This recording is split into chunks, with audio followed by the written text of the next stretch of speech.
Yaorana, tu sais, dans ton parcours de médium, tu seras confronté, je t'ai souvent dit aussi, à plusieurs réactions et, et notamment, tu seras confronté soit au scepticisme ou à l'incrédulité des gens, et là où tu essaieras un peu de faire tes preuves, si tu veux. Tu seras confronté aussi à des personnes qui sont dans le même monde que toi, donc c'est bon, tu pourras être toi-même en fait, finalement, putain, enfin. Et, et puis voilà. Et tu seras confronté aussi à des personnes en fait qui seront entre ces deux mondes, si tu veux, parce qu'ils sont en train de l'expérimenter. Et puis ils ont aussi leurs croyances ou les choses, toutes les choses qui peuvent les ramener à la matière finalement. Donc du coup, tu tomberas sur différentes réactions, sur différents types de personnes, etc. Et là où c'est intéressant, c'est quand tu vas être en contact avec des personnes qui seront comme ça entre deux mondes, si tu veux. Parce que ils auront une forme d'incrédulité, mais aussi une forme de croyance. Et du coup, c'est des personnes qui commencent à avoir l'esprit ouvert, à avoir la conscience qui s'ouvre, etc.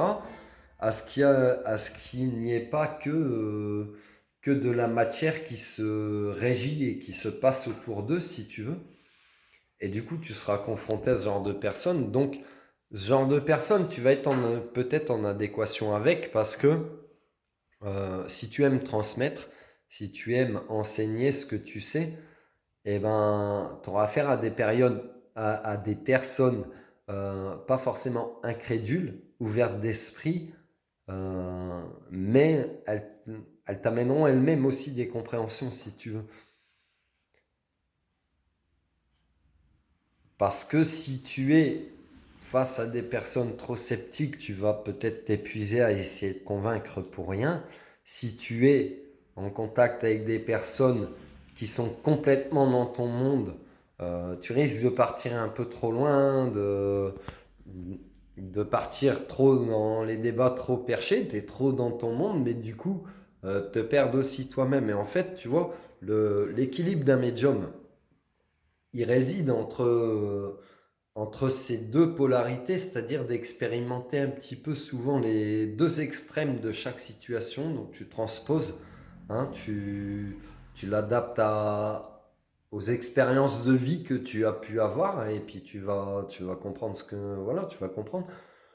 Et en fait, tu as peut-être souvent expérimenté comme ça des ambivalences, des choses très extrêmes d'un point de vue à un autre. On t'a peut-être fait, par exemple, tu as des convictions, qu'elles soient religieuses ou personnelles, etc., ou sentimentales, etc.